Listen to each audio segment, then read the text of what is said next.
who did experiments in the growth chamber, emasculating these flowers in the bud, meaning she opened up the bud and removed stamens before they dehisced or released pollen, leaving flowers with either no stamens, only short stamens, only long stamens, or all stamens intact. And she looked at seed production per fruit for each of these treatments. What she found was that if you have only short stamens, you produce essentially the same amount of seeds per fruit as a flower with no stamens whatsoever. Whereas if you only have long stamens, you're producing nearly as many seeds per fruit as if you have all your stamens. So she found, as far as selfing goes, there's not much function for these short stamens. So we would predict to see loss of these short stamens since they're not functioning with selfing. They're not contributing to selfing. And indeed, there is evidence of ongoing loss of short stamens in Arabidopsis thaliana. So these pictures below are from naturally occurring Arabidopsis thaliana flowers. You have some flowers with both short stamens, some with only one, and some with none at all. And you can see these stamens are lost entirely. And these different flowers can be found within a single plant. So one plant could have 0, 1, or no short stamens on different flowers. And this loss of short stamens is maybe expected because Arabidopsis is primarily selfing. So about 1% outcrossing rate is commonly reported, although there is variation. A few studies have found slightly higher outcrossing rates in some populations, but commonly it's about 1%. And the long stamens on these Arabidopsis flowers are adequate for self-pollination because they are positioned right next to the stigma where pollen is deposited. They're able to deposit pollen and fertilize without any outside help. Whereas the short stamens, they're significantly shorter than the long stamens and not able to reach those stigmas. So they are too short to self-pollinate and not functional there. So they seem to serve no function, so this loss of short stamens makes sense. But what's interesting is that the loss is incomplete. So populations vary in short stamen number, with some population with lots of flowers with both short stamens. Some populations have lots of flowers with no short stamens, and then there's intermediate as well. But what's really interesting is that this loss is following a latitudinal gradient with high latitudes seeing less loss of short stamens and low latitudes seeing more loss of short stamens. And this pattern is also reflected across altitudinal gradients, with high altitudes seeing less loss of short stamens and low altitudes seeing more loss of short stamens. So what could be behind these gradients in stamen loss? One idea is genetic drift. So we know that the high altitude and latitude populations have smaller effective population sizes, and maybe this is just leading to a lack of necessary genetic variation for loss of these high altitude and latitudes. Another idea is pleiotropy. So maybe the genes underlying stamen loss are also influencing some adaptations to higher altitudes and latitudes. Or finally, it could be selection. So maybe there is some function to these short stamens at different latitudes that we're not aware of. So that's what I'll be focusing on for the rest of my talk. And we began to look into this last year in Spain, where we had plants from around Spain grown at 2 field sites, a low altitude field site and a high altitude field site at these different botanical gardens. And we had populations from high and low altitudes in southern Spain and the Pyrenees. And so this was with another ConnerLab grad student, Jimmy Bingman, and also with the help of a collaborator, Javier Picot, who was instrumental in getting this all done. So there we did 3 experiments last year to determine both the function of short stamens as well as the cost of producing the short stamens. So the first was stamen removal, similar to what we saw previously in the growth chamber, where we looked for short stamen function in these manipulated flowers of different stamen sets. Next, we looked at natural variation in short stamen number. So we looked at function of short stamens in these naturally occurring flowers of different short stamen number.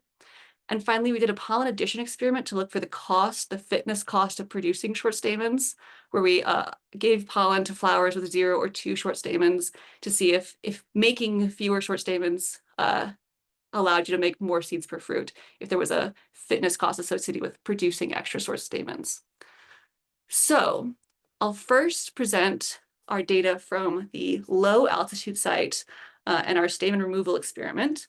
As with last time, we have flowers that were emasculated in the bud, leaving only flowers with no stamens, only short stamens, only long stamens, or all stamens. But in this case, we had a sham treatment where we opened the bud but didn't emasculate, and then a treatment where we didn't touch the bud at all. We waited for the flower to open and just marked a flower with 2 short stamens. So no manipulation whatsoever.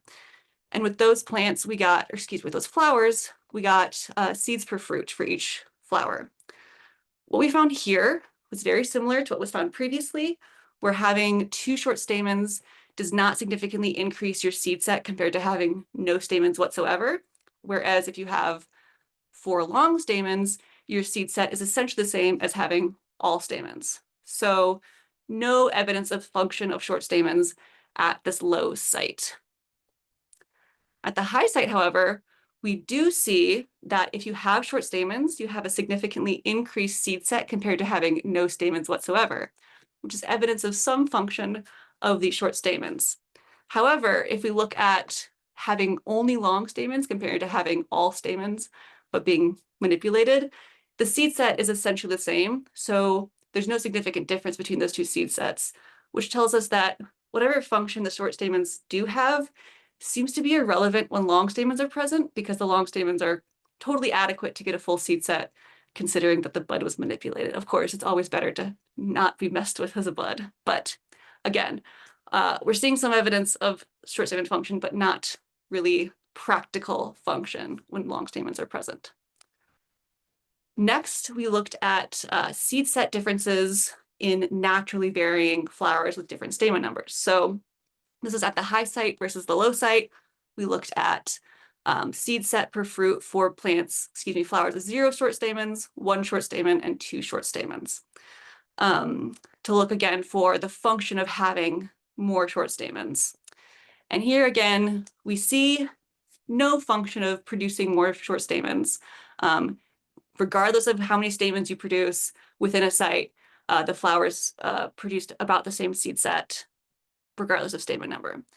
So no clear function of short stamens here. And in fact, we see a slight increase at the high site when you produce no short stamens whatsoever, which, even though it's not significant, is maybe indicating some cost of producing short stamens versus not producing them at all. I also want to point out you make about 4 seeds more at the high site versus the low site. This is likely due to the fact that we use different populations between the 2 sites, using high altitude populations at the high site and low altitude populations at the low site. So I think that's accounting for that difference in seed set between sites. Finally, I'll show the results of our pollen addition experiment. To remind you, we took flowers with 0 or 2 short stamen and gave them ample pollen using hand pollinations.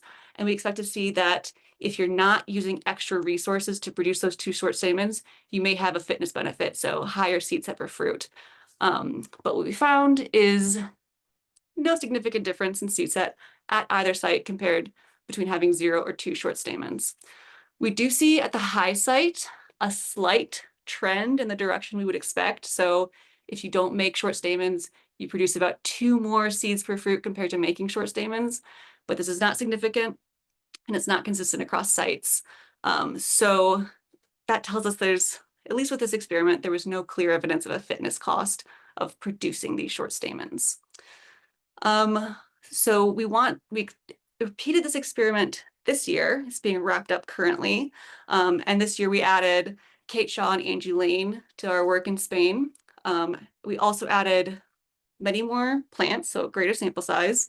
We added more systematic stamen counts, morphology measurements, phenology measurements, and total fitness, not just seeds per fruit. And then we repeated each population at each site, which will give us data about plasticity in all those traits we measured. So we're excited to have more results from that coming soon. But to wrap up, what we found in Spain is that there was no evidence of the fitness cost of producing these short stamens, but also limited evidence of short stamen function. So altogether, not much evidence for selection to maintain these short stamens, but there are still other mechanisms that could be underlying the constraints to stamen loss. So if you want to hear more about the roles of selection as well as drift in the loss of the constraint to short stamen loss in these plants, check out this paper from Sophie Bicey and Javier Picot that came out in Evolution this year, and also more work on drift, pleiotropy, and selection together upcoming. Definitely check out Jimmy Bingman's talk next month in person at Evolution. He'll be also discussing the stamen loss project, and Sophie will be discussing Arabidopsis more broadly. Definitely check her out. And then finally, I'd like to wrap up by acknowledging and thanking all the members of the Condor Lab, past and present. And I also must shout out Robin Waterman, who is also giving a talk next month at Evolution, not related to any of this, but it will be fantastic. So definitely check that out. And then I'll thank our collaborators at NSF for funding. And I have maybe 1 minute for questions, but you can always email me or throw questions in the chat. So thank you. Great. Thank you so much for an excellent talk, Ava. Yeah, so we have a little bit of time for one question. There's something in the Q&A. So an anonymous participant asks, very interesting work, Ava. For the pollen addition experiment, did you measure other variables such as plant height? I'm curious if resources saved from not producing short stamens were put into vegetative growth rather than seed production. That's a great question. So last year we did not do additional measurements like that. This year we are doing more plant measurements. Plant height, I'm not sure that was included, but we're gonna have total flower number. So that can help us see if there's other different resource allocation in those flowers. So yes, that's definitely something we're interested in learning more about. Great. Thank you so much. So Thank thanks you. again. Great to hear about your work. If you have any more questions for Ava, you can put them in the Q&A or probably the chat. And now we'll move on to Jason. If you want to start sharing your slides, get all set up.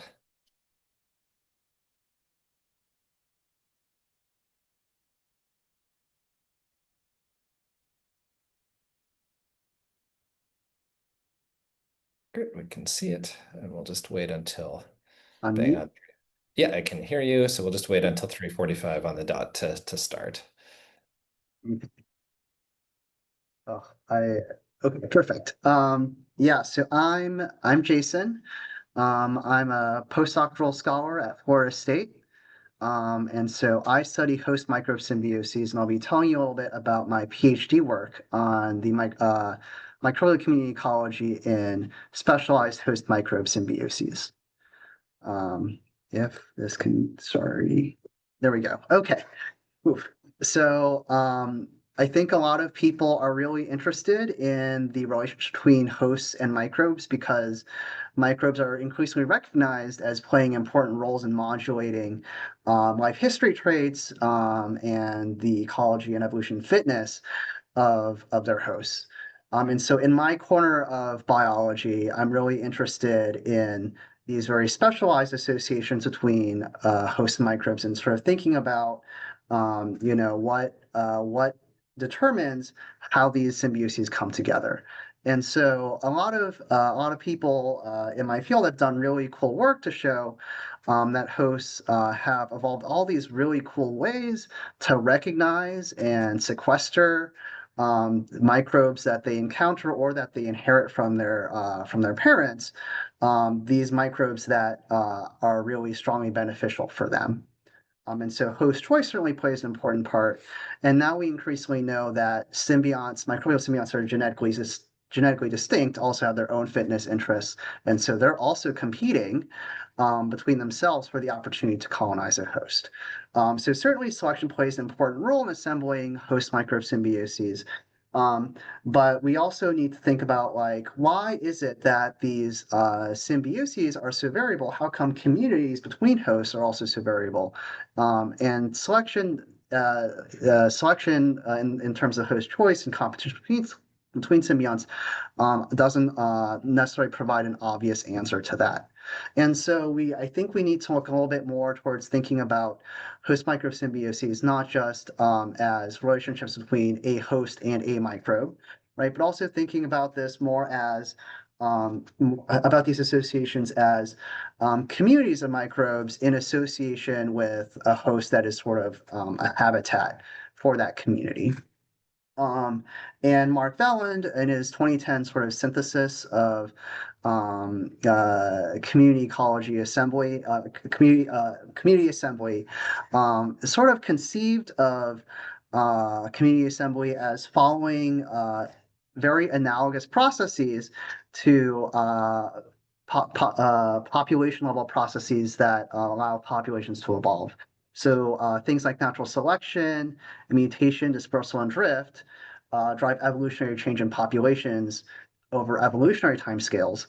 And analogous processes like ecological selection or filtering, diversification or speciation rather than mutation, and then dispersal and drift of different species also drives how communities form and what they look like over ecological timescales. Notably, natural selection and ecological selection, both of these, they're deterministic processes. And so the outcome of a species persistence, survival in a particular habitat patch, whether that it's able to do so is determined by interactions between that species with other species and with the environment. In a way that we should be able to predict, right? But transmission of microbes is stochastic. And so that means we should reevaluate a little bit how important selection actually is on ecological timescales for the assembly of host microbe symbioses. And so a large part of stochasticity in this process comes from ecological drift. So a lot of you probably know about genetic drift, right, which describes random fluctuations in abundance of a genotype in a population due to demographic stochasticity. And ecological drift describes that same process, but for species within a community of multiple species.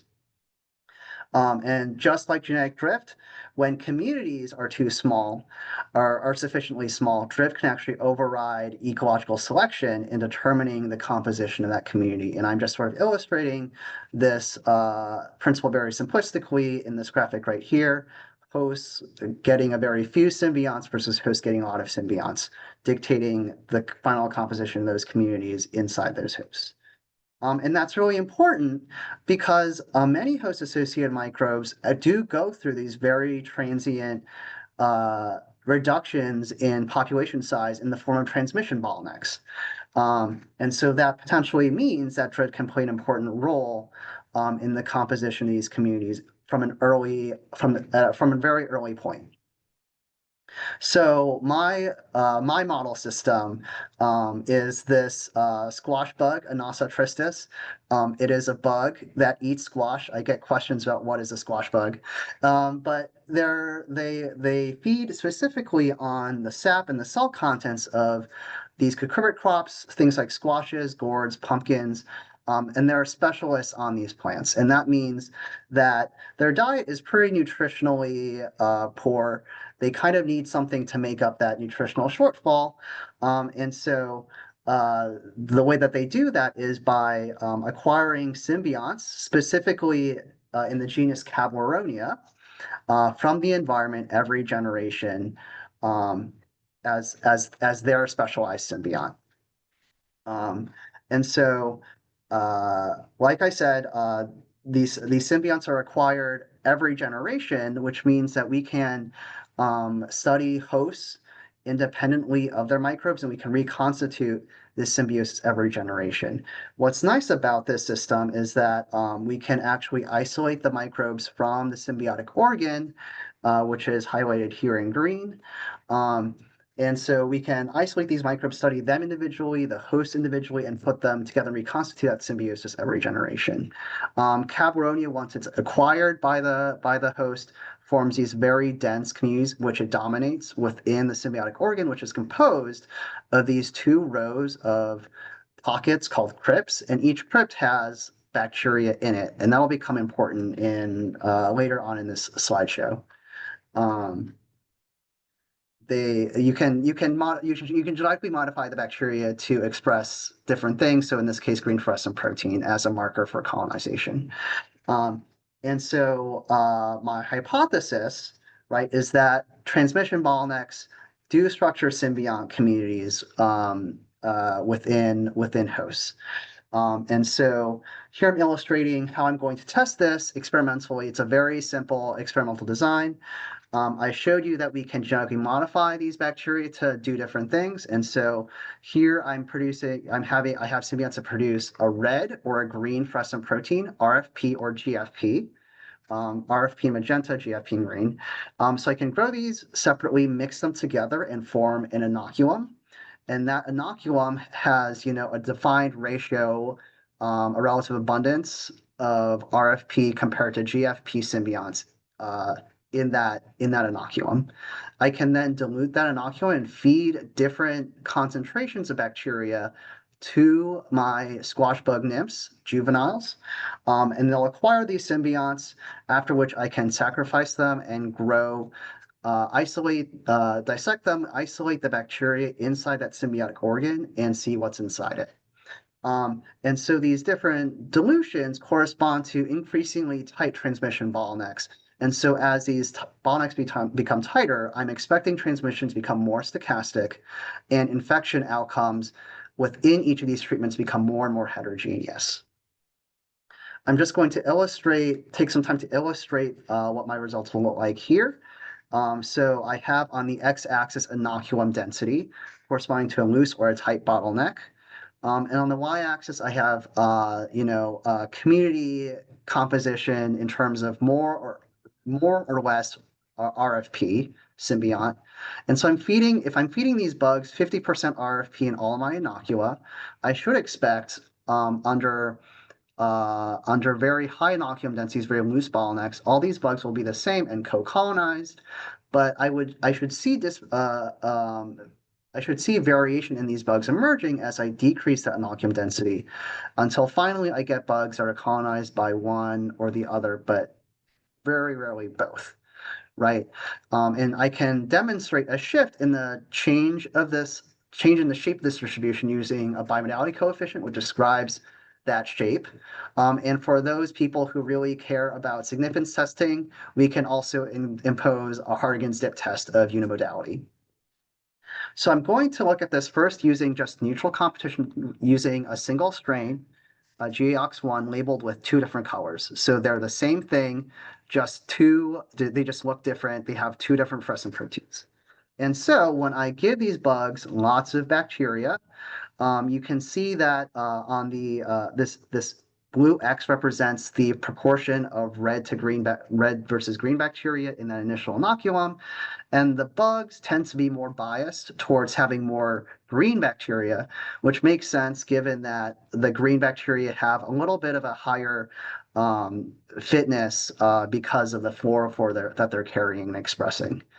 But that fitness benefit, the significance of that for that symbiont goes away, but as I tune inoculum density. And so under the very tightest transmission bottlenecks, I do get this truly bimodal distribution where bugs tend to have one or the other symbiont, but not. And the bimodality coefficient just shows that this is the case. We can then throw in some competition and see how this might play out in the real world, right? Symbionts compete for colonization of hosts. And so here we're including another symbiont that's equally beneficial under our experimental conditions. So we don't think that the host really should have evolved any mechanism to select for one or the other. And so we want to see now whether drift can act on symbionts competing during transmission, that are competing during transmission. And so, again, red is the superior symbiont. The green one is inferior in competition with the red strain. And you can see when I give these bugs an inoculum that's only 25% of the competitive symbiont, they tend to skew towards having more red bacteria. But again, when I tighten that transmission bottleneck, I start to see bugs that have only green symbionts and no red symbionts, which is quite interesting because it seems to indicate that these bugs can serve as a refuge for this inferior symbiont. I'm going to finish my talk very quickly just by talking about spatial structure within the host, not just between hosts. This is a host. It's got tissues. It's a very spatially complex environment. And so, how does drift operate on microbes as they colonize this spatially complex environment? And so, what it turns out is that the host anatomy also imposes restrictions on community composition in a way that structures this very simple community. And so in the posterior end of this bug, you'll see that these crypts are colonized with mostly either green or red, but not both. And these symbionts are all genetically identical. They're the same symbiont, again, with the only difference being that they express a green or a red 404. And so there's no real reason why they should be segregated into these different compartments other than there's some sort of stochastic assembly happening during the colonization of each individual crypt. What's interesting is that this doesn't seem to be the case in the anterior part of the gut. And so there's this gradient in the stochasticity of assembly as you go along the anterior to the posterior end of the gut. And so on the x-axis here is a ratio of red to green signal in these microscopy images, and you can see that this variance in this ratio increases between crypts as you move from the anterior to the posterior end. Sorry, I don't know why my slides aren't advancing. So just to wrap up, drift maintains symbiont population structure and diversity across different scales in the system. So I think if there's one thing I want you to take away from this, it's that drift can drive variation within and between symbiont communities in a way that might actually allow for provide fodder for natural selection to act on these symbioses. And so I want to thank Alex for being the moderator for this session. So I want to thank my lab members in Nicole Gerardo and Nick Vega's lab, and I'm happy to take any questions. Great. Thanks so much, Jason. That was a really cool talk. In the interest of time, if you have questions, please put them in the Q&A for Jason, and we'll move on to our next speaker, John.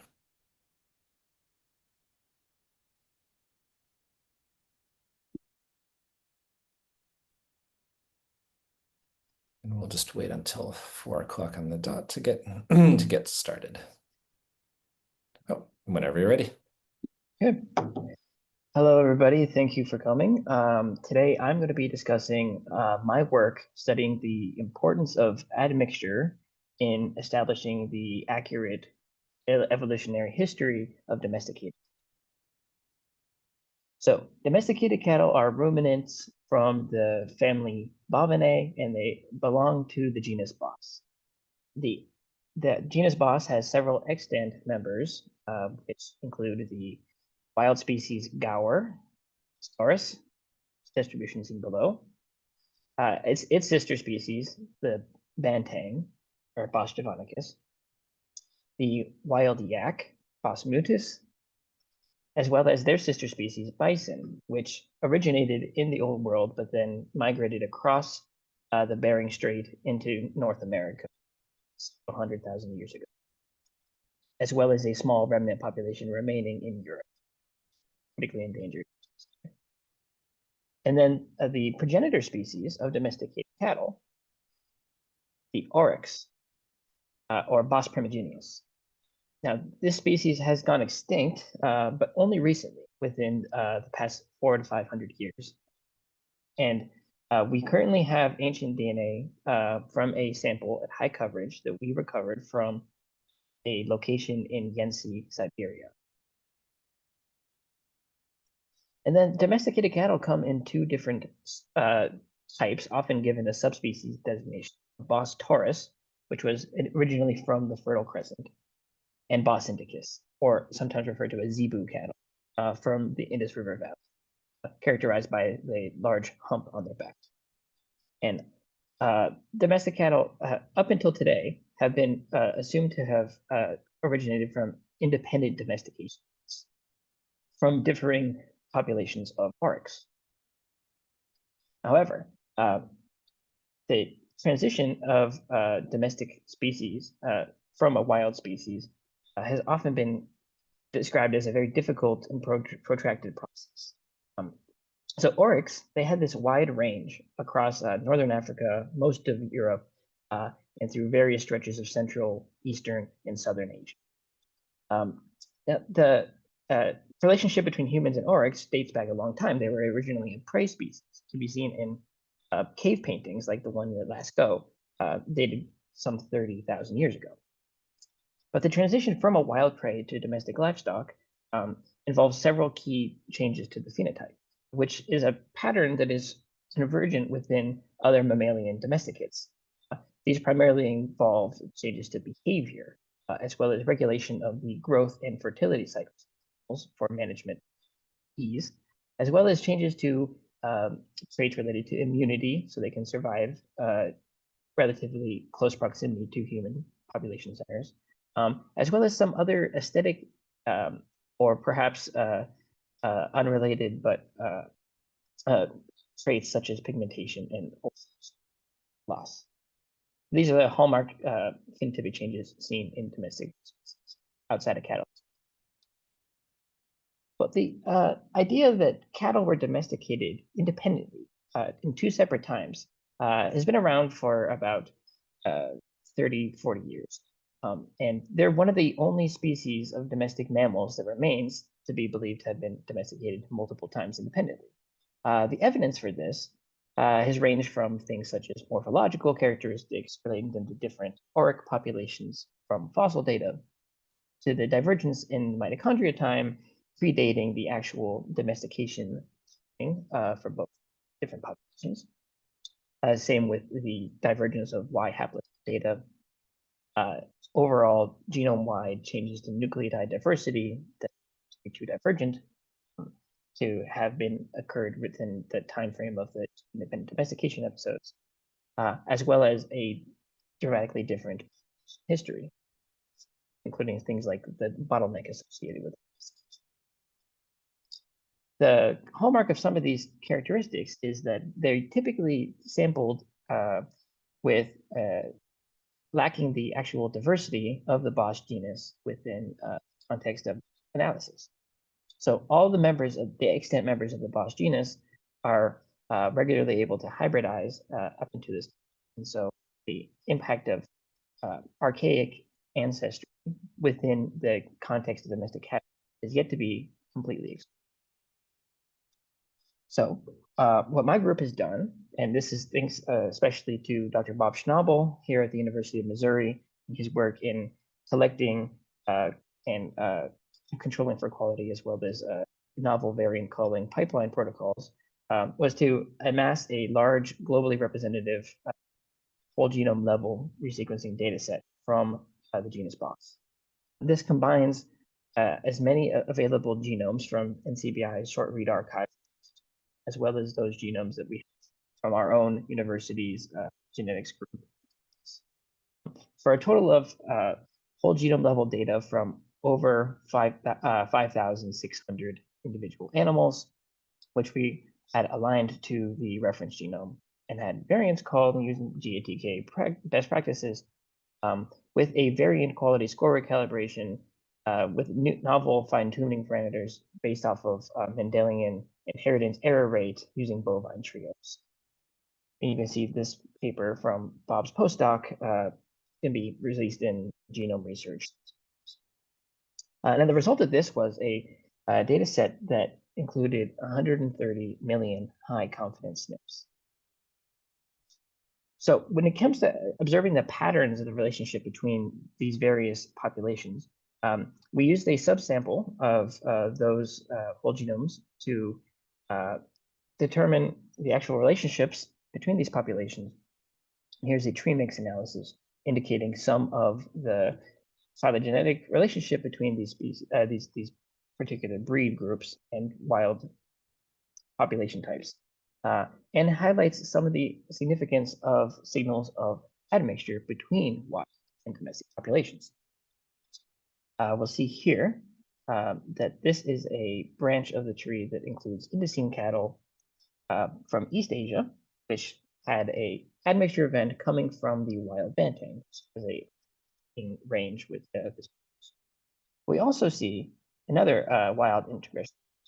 That is between the Gower and the root of both South and East Asian species, essentially at the origin point of Boston. So that led us to really question, what impact did wild gene flow have with the origin of the domestic subtype of cattle, the Miocene cattle? And did this play a role in their domestication story? So what we did was we conducted formal admixture testing. We determined the best of the representative populations from our data set using a combination of F3 statistics, admixture ancestry clustering, and the known literature about the particular diversity within these different regions. And we determined which populations best represent the original Syndicene population, which would be the Sahiwal from Pakistan, which population best represents a taurine cattle, which would have been found in the area at the time. So that's Yakut, which is now presently found within Seg, as well as the auric genome and the genomes from wild gat. And following this, we were able to test various demographic models using admixtures. And here we were to compare a simple tree-like relationship between these and one that involves a scenario where gene flow is. And in order to actually determine which one of these models is a better fit based off the genomic data, compare the actual model score. Now, a model score closer to 0 indicates that it is a better fit and does not violate some of the tree-like relationships within them. And we see that the model in which admixture between Gower and an ancestral Bos taurus from the Fertile Crescent creates a population that then evolves into the Syndicene cattle within South Asia, is a near perfect fit to the data, whereas there are many model violations that are found within the no admixture. We also further verified support for this older admixture event using F4 ratios. In an attempt to try to time this event, see whether or not it plays a significant impact in the actual domestication of Indocene cattle, found that the pre-domestication history of Indocene cattle was significantly more complex. We detected a admixture event between a divergent lineage within the Indocene cattle genomes from modern representatives, assuming some ghost population integration using a PSMC model implemented in the new software called Cobra, and detected a much older event on the scale of 100,000, whereas the domestication of Indocene cattle is on the scale of 7. So that led us to the drawing board. How did this actually play a role into the actual history of the relationship between these different groups?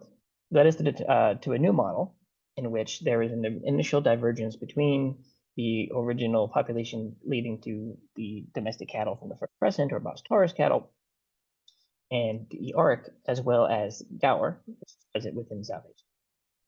And an initial admixture event between aurics found within the Indian subcontinent and the ancestor of Gower led to the progenitor species of Bos indicus cattle being Bos phoenicus. And then subsequently, admixture from domestic cattle coming from the Fertile Crescent resulted in the creation of Bos indicus. This would indicate that the domestication of Indocene cattle was a result of gene flow from an already domesticated population, and therefore would not be an independent domestication. And this is a pattern that has been seen many times within other domestic species, where several different competing populations claim to have been the domestication center or an independent domestication center. It's been seen within pigs, it's been seen within chickens as well. But then a more globally inclusive cohort for study of population genetics, as well as inclusion of wild genetics, indicates that that sort of divergence time signal between those different domestic populations can be confounded by archaic ancestors. And this is a pattern that's also seen other places within the Bos lineage. we also see that integration of Bantang into Indocene cattle from East Asia. Again, this is a better fit than a simple no admixture. As well as in Africa, where African oryx had introgressed into taurine cattle within northern Africa, producing the particular subpopulation of taurine cattle from Africa. We were able to use the genomes from these modern representatives to scan for selection on admixtures using a modified version of Patterson's D or FD. And we see that there's a genome-wide distribution of highly significant selection upon in both the context of those Indocene cattle genomic regions that have been introgressed from taurine cattle and those from the wild. And then as an analysis looking into the ontology and the enrichment of particular traits associated with these find that after that integration event, many different traits related to domestication themselves were found to be within those significant regions, including things related to behavior, body mass, growth, and immunity. And just like we'd expect with domestication from a genomic level, that very few synonymous changes were found within protein coding regions, highly polygenic. Only a small handful of non-synonymous. And we were also able to see the impacts of wild ancestry on the fitness of Indocene cattle using the integration from the other direction. And we see, again, traits related to their behavior, traits related to the particular environmental adaptation, such as cardiovascular traits and traits associated with immunity. And again, highly polygenic in nature, this adaptation, not very many. So the take-home message from this work is that cattle were only domesticated once, and the domestication, like many other evolutionary adaptation processes, is highly polygenic. And in order to see these patterns of evolutionary history on a globally dispersed clade, you require a diverse data set and high-quality data. And that wild populations have been and will continue to be key sources for genetic diversity. With that, I'd like to thank my lab at the University of Missouri, particularly Dr. Jerry Decker, my PI, and Dr. Bob Schnabel, and Dr. Jerry Taylor for the inception of this study, as well as our collaborators in Australia at the University of Adelaide, at Strut University. That I would like to take questions. Great. Thank you so much, John, for a really nice talk. So if you have questions for John, please check out the Q&A. I think there's a Q&A question for you, John. You can respond there. And we'll move on to Albert. Okay, can you hear me? Yes. Let me share my screens. Oh. Can you see the slides? We can, yes, that's great. Yeah, thank you. So today I'm presenting a phylogeography model for modeling infectious disease transmissions in structured populations with visitor dynamics. So traditionally, when people model infectious disease spread in large populations, they use compartmental models. So for example, here on my screens, I have these 3 different compartments. So the S compartments indicates basically individuals that are susceptible. And I also have the infectious compartments that contains all individuals that are infectious. And then I have also the R compartments, which indicates all the recovered individuals. And then individuals can go from one compartment to another compartment, depending on the status of the whether it's the individual infectious or not infectious to the disease. So here, just the illustrations. So originally we have like 1 infectious individuals, and then over time you get 2 infectious individuals.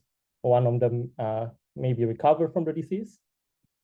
And then some of the parameters that people are interested in this model is that one thing that you may have already heard, you have these R0 values that indicates the basic reproduction number, which is just the expected number of secondary infections from infectious individuals in the population of fully susceptible. And then depending on the values, it means different thing in terms of the disease spread. So if it's less than 1, the disease will die out eventually. And then if it's larger than 1, then you have an epidemic. Other parameters that people are interested in is also things like the per capita recovery rate that determines how fast people recover from the disease. And then you also have this per capita infection rate, beta, that indicates how fast people, how fast disease is spread in the populations.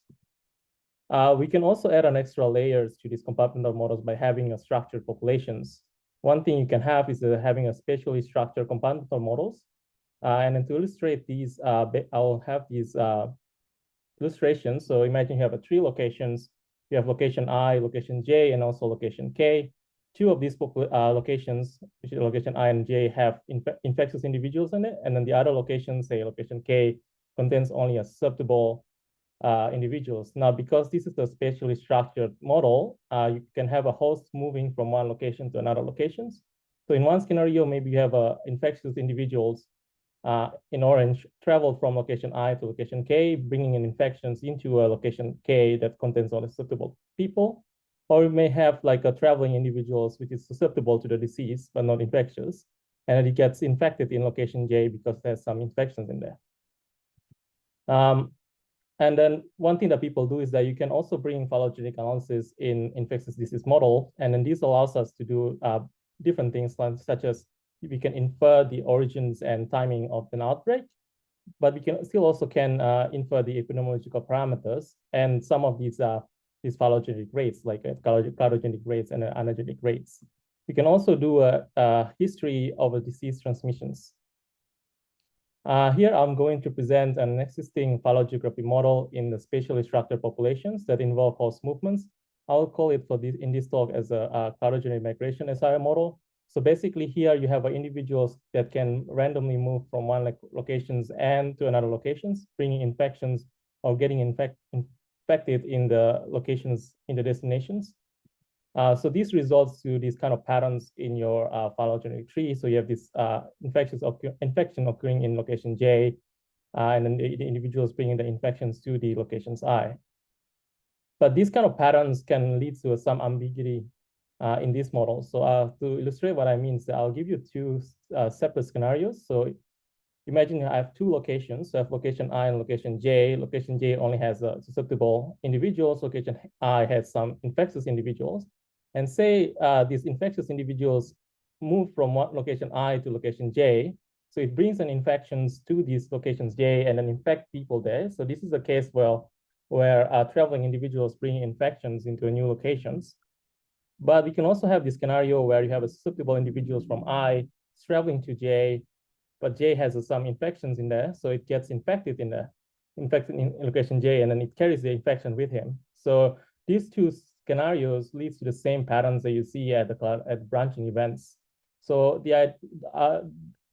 so our model basically tried to disentangle these edge cases. So we call it a visitor SIR model, which is a phylogeography model for infectious disease transmissions in structured populations with visitor dynamics. And this is implemented in the Bayesian framework for the inference procedure. So some of the key differences between the migration model with the migration model is that in our model, each individual has a home locations. So this helps us to make a distinct cases for these type of patterns that we saw before. So under the visitor model, we can have a case like a residence infects another residence in the current location J. We can also have a case where the visitor traveling infectious visitor infects a residence. We can also have a infectious residence infects a visitor in that locations, or we can also have a visitor infects another visitor. In our model, we have a short visit, so it's like people traveling instead of moving to a different locations, migrating to a different place. So what it means is that host tends to remain at home under our model. Our cladogenic rates are also functions of movement parameters, and this is important because this will allow us to be able to do inference under the model, which I will explain on the next slide. This diagram over here basically illustrates the full visitor dynamics. So you have these movements among the susceptible populations, and then you have these movements among the infectious populations. Now, this can be incredibly slow if you want to simulate phylogeny under the model, especially when the population size is large. You can also have a problem with the intractable likelihood if you want to do inference under the model. This mainly because we need to account for movements in not just in the infectious population, but also movements between the susceptible populations. So one idea is that we can try to approximate the full model while still account for visitor dynamics. So we basically go from this diagram on the left to the approximation model. And we can do this basically if we can derive the stationary distributions of individuals in the susceptible populations. That means we don't need to track the movements between the susceptible population because they remain constant in the stationary state. So if we can do that, then we just need to adjust our rates from the full model to the rates under the approximation model. Now, the good thing is that these adjusted rates is still a function of the movement parameters. So we still have a visitor dynamics in the approximation model. And then we show through simulations that if you simulate under the visitor model, the full model, and then the approximation model, they are pretty much similar to each other. So the approximations is a good approximation to use.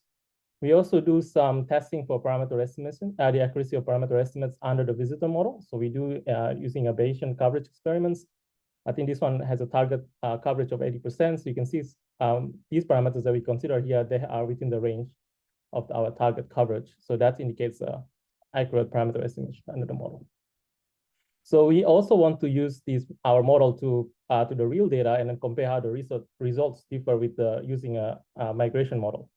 So just to remind ourselves, under the visitor model, we basically have a notion of home locations. So people can depart from their home locations to away locations, and then it can return, and then the individuals return to their home locations. So this is a visitor model. So under the migration model, basically, you just have individuals moving randomly between pairs of locations. So we use the 2020 SARS-CoV-2 data outbreak in Europe with data from some lineages from Hubei. And we do the inference under the full model, the visitor model and the migration model. And we look at some of these parameters, such as the R0 values across locations.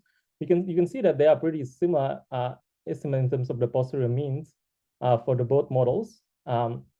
And when we look at these within location infection rates, which is these kind of patterns in your tree, they are also similar across locations for the both models. But when we start to look at these between locations infection rates, you can see that the ones on the red density, which is from the migration model, tends to underestimate the between location rates compared to the visitor model. So even though they have a pretty much similar R0 estimates from across both models, they have a very different movement dynamics.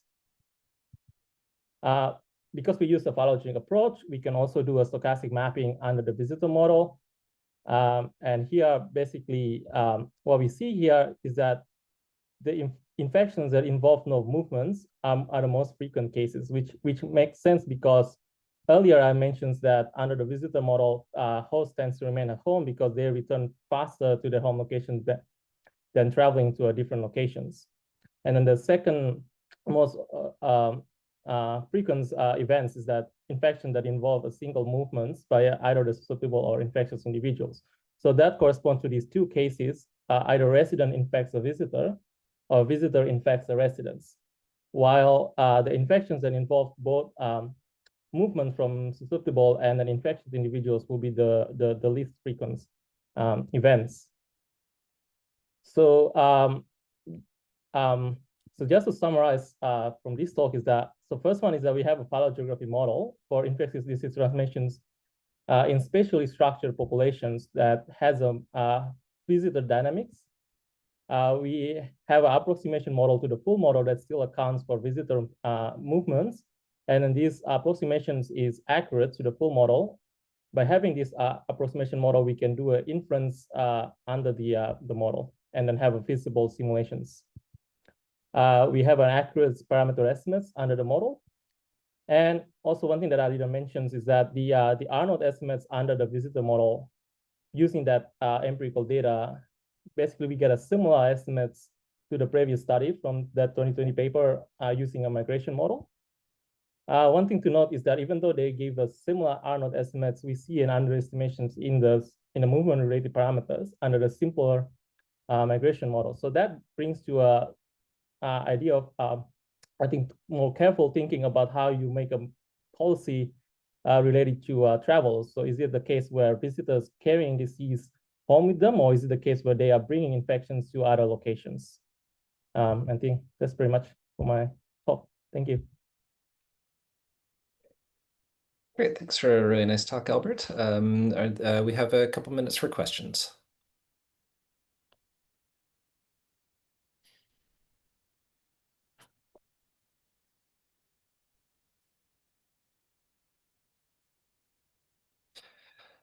So I was wondering, you did some analysis of the European data, and you find this difference in the migration estimates between the simpler migration model and your visitor model.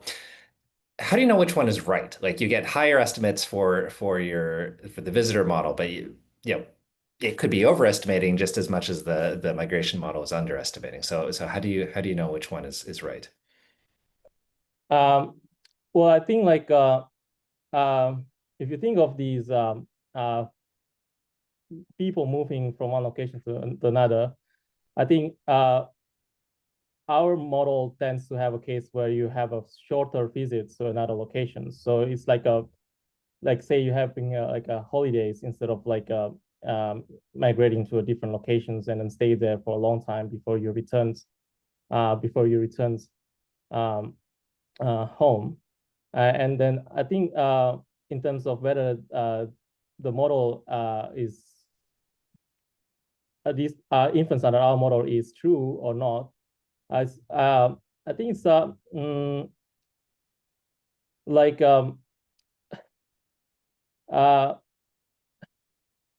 I think it helps us to understand whether the infections, it's more like adding layers to the results. So you know whether it's the infection that are caused by the visitors, or is it the infections that are caused by residents. So these two models are very different in terms of their state space. So it's hard to compare like these movement parameters like in a one-to-one correspondence, because the migration model doesn't have notions of home locations. So when I say like this between location infections, when I compare this between location infection parameter, they don't exactly have like a same meaning in both models, because there's no home location in the migration model. So I think it's more like the visitor model brings you more details about the infections that are, like I said, that are caused by visitor or residents. Okay, great. Thank you so much. So thanks again for a nice talk. And we'll move on to our final speaker of the session, Jigar.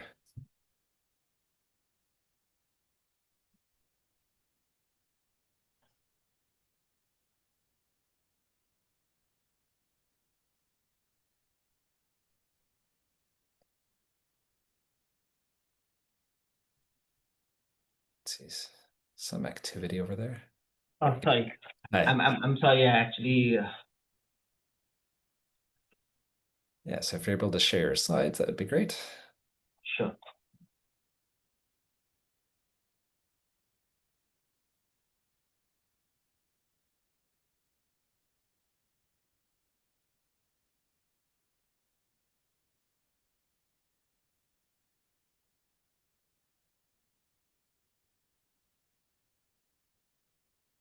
Can you all see my screen? Yeah. All right. Yeah. Sorry for the delay. Thank you, Alex, once again. So good afternoon, everyone. So today I'm going to tell you a short story on the mutation accumulation on mitochondrial genomes and the nuclear genomes of Daphnia pulex. I'm a PhD candidate in the Vista School lab at McGill Biology, where I basically use Daphnia to answer fundamental questions of whether drift and selection, what is the role of or the intertwined roles of drift and selection in the mutation rate and evolution of the mitochondrial and nuclear genomes. So mutation rate, as all of you know, is a fundamental parameter to study evolution because it fuels evolution. There is a direct correlation with the size of the genome and the base substitution rate, where higher eukaryotes have a relatively higher mutation rate because there's a chance for neutral evolution and mutation accumulation in the junk, the so-called junk DNA, while the bacterial genomes are much more streamlined than the nuclear genome, so as to allow all selection to purge and maintain the genic function. There is also inverse relationship between effective population sizes and base substitution rate, where higher eukaryotes have a comparatively lower effective population sizes than bacteria, and therefore the chance of genetic drift fixing these neutral mutations is higher than selection. And with that in mind, I asked a question whether I could contribute to this understanding of the mutation rate assessment, and I utilized Daphnia as a model. Why? Because it is easy to propagate and maintain in laboratory condition. It has an eco-responsive genome where 1/3 of the genes responds to any of the ecological and environmental changes that are occurring around. It has relatively a compact genome where 18,500 genes are compactly arranged in 156 million base pairs. And then there are ongoing efforts, including my work to develop a multi-omics study of Daphnia pulex. And with that in mind, my supervisor started this experiment called as a mutation accumulation experiment over a decade ago, where she propagated this multiple replicate lines of Daphnia pulex, which are called as mutation accumulation lines. And the idea is to minimize the selection, organismal selection acting on these Daphnia so as to allow genetic drift to accumulate all kinds of mutation except for the lethal mutations that kills these lines. And then you also have competitive controls, which is basically Daphnia from the same ancestral individual in a tank where you allow competition and therefore the selection. So these were sequenced at 3 time points at different generations of mutation accumulation so as to see how genetic drift has shaped the mitochondrial genome and the nuclear genomes in these Daphnia. And with that, I asked 2 questions. Part of my PhD, where I wanted to ask how this mutation accumulation has impacted the mitochondrial genome mutation rate spectrum and heteroplasmy. And I also assessed the mitochondrial DNA insertions into the nuclear genome of Daphnia pulex. So unlike nuclear genome, mitochondrial genomes are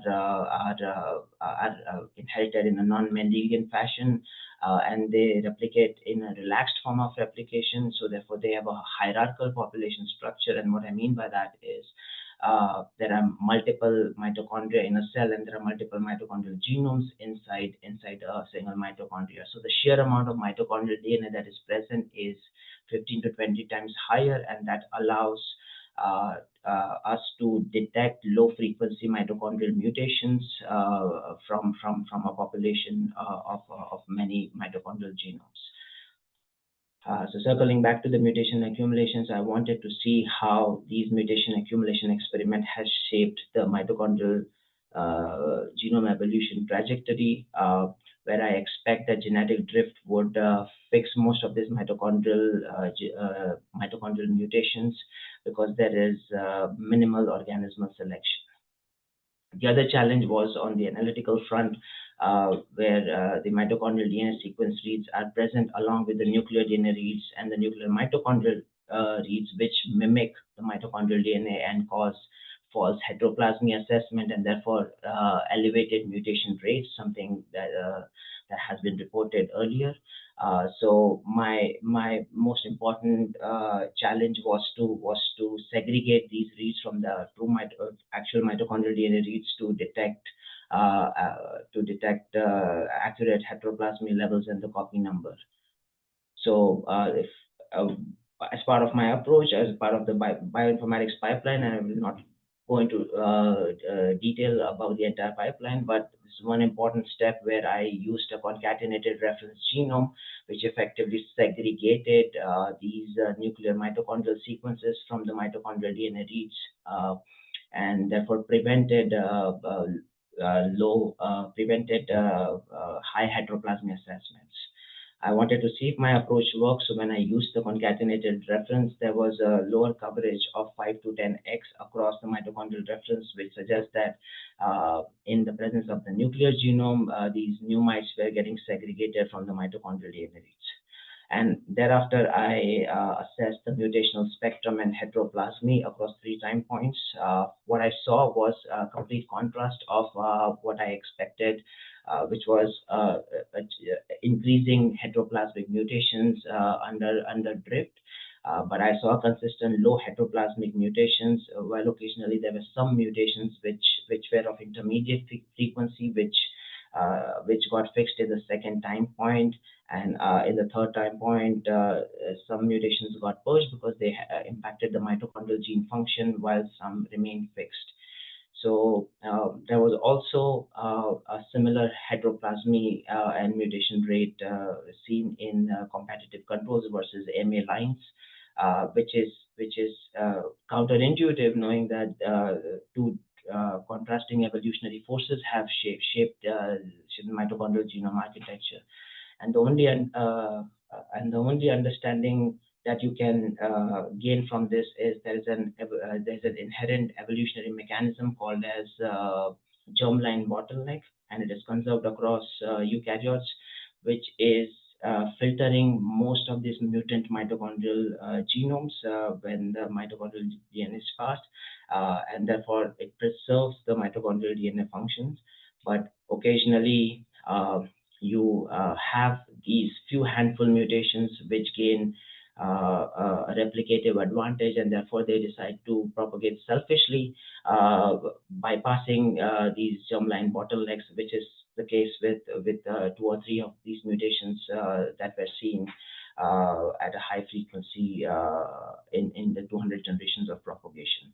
I also found that mutation accumulation impacts the mitochondrial DNA copy number, which means that under drift and consistent mutation accumulation actually lowered the mitochondrial genome copy number in the MA lines as compared to the competitive controls. So from mitochondrial DNA to nuclear mitochondrial DNA, I kind of stumbled upon this when I was working on removing them, and I got interested in how these processes occur. This occur when double-stranded breaks are caused due to several external and internal factors, and to repair those double-stranded breaks, a mitochondrial DNA is used. Surprisingly, this has been occurring over the course of evolution, which is an ongoing process which has been detected in every eukaryotic genome investigated till date. It causes genome tinkering, where it tries to repair a particular part of the nuclear genome, and it adds its own mitochondrial DNA inside.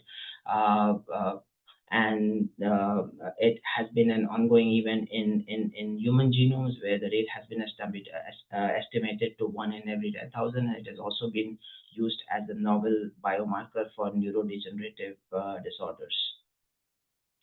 So I investigated the extent of this numptogenesis in the nuclear genome of Daphnia pulex, and I was able to find that for every mitochondrial gene, there is a nuclear mitochondrial sequence present, with D loop having the highest amount of nuclear mitochondrial sequences. There was a high variation seen in the size and identity, with most of these pneumites were less than 50 base pairs in size, and there were increasing number of protein coding genes which were of low identity, which suggests that they were more ancient insertion as compared to the tRNA, which were nearly 100% identical to the mitochondrial DNA tRNA genes. Out of all of that, all of those pneumites, I found a mega pneumite which was of 3 kb in size, which was in the scaffold 35 of the nuclear genome. It contained 3 complete genes and 2 partial genes.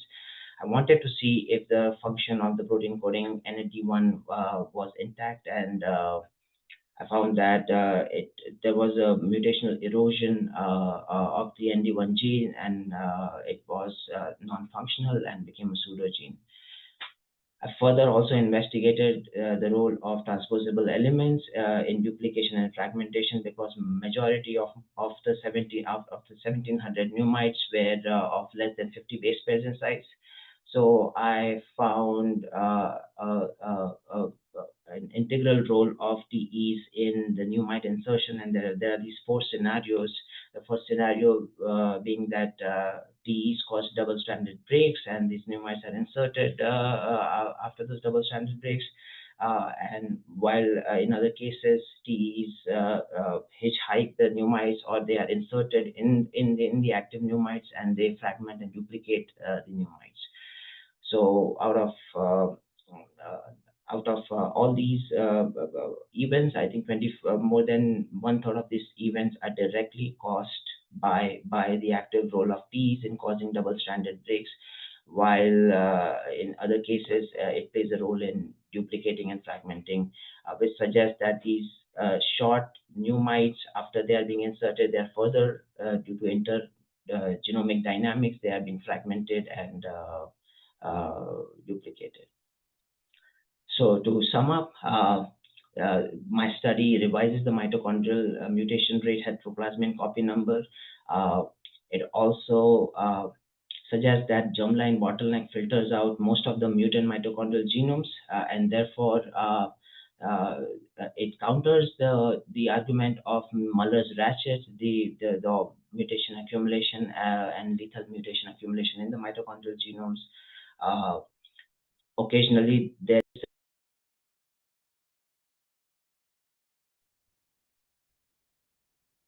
You're muted, Jigar.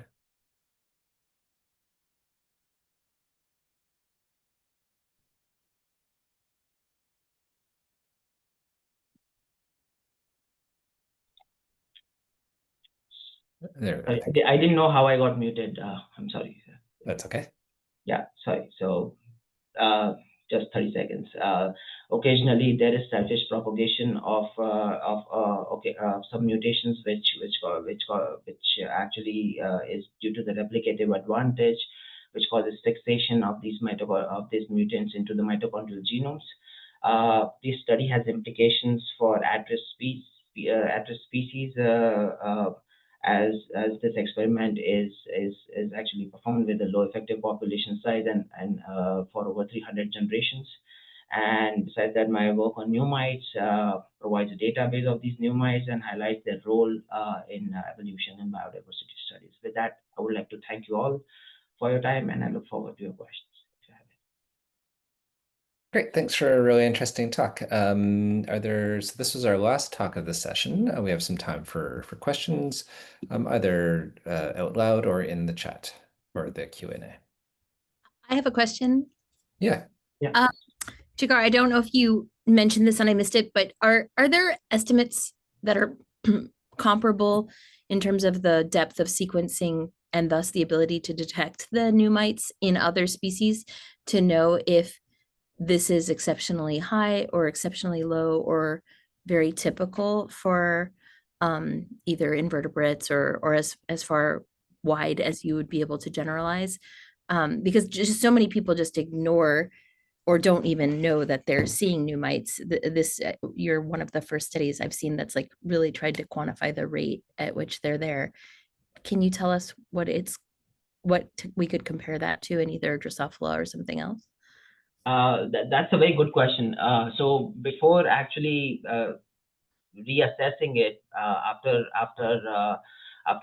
the initial assessment where you are a co-author, we found that whether whole genome sequencing can be used, and then Melania and we all discussed this whole new mites problem.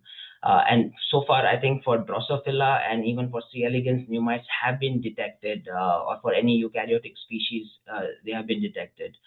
So the extent varies. So that is why I did a preliminary investigation before actually doing the mitogenome analysis of detecting new mites in the nuclear genome.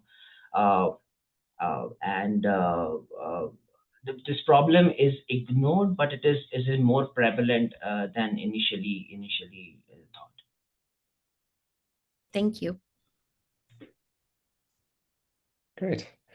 Any other questions before we wrap this session up?